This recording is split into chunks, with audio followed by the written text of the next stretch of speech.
More and more British Columbians are missing their mortgage payments, according to Equifax Canada.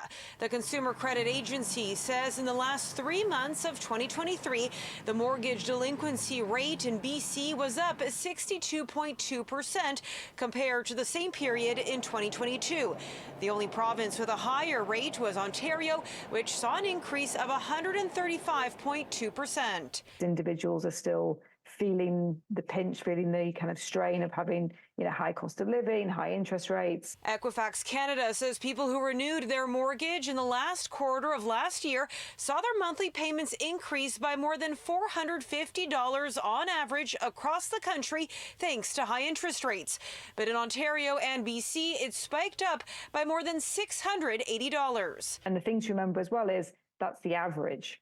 So that means there are many consumers above that and also below that amount. It's something people are seeing and feeling. Probably double, triple the price than before. For our children, of course, yes, because, they've gone from having a relatively manageable mortgage payment to all of a sudden the interest rates going up so high, and now they're struggling.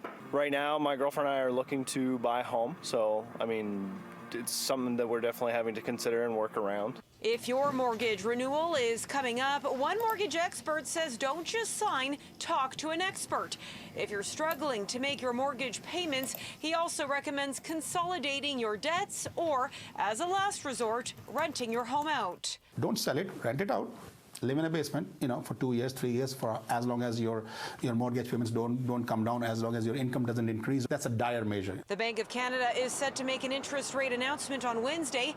The central bank is widely expected to continue holding its key interest rate at 5%, with some anticipating the first rate cut in around June. I think it's going to be difficult for 2024 and maybe into next year.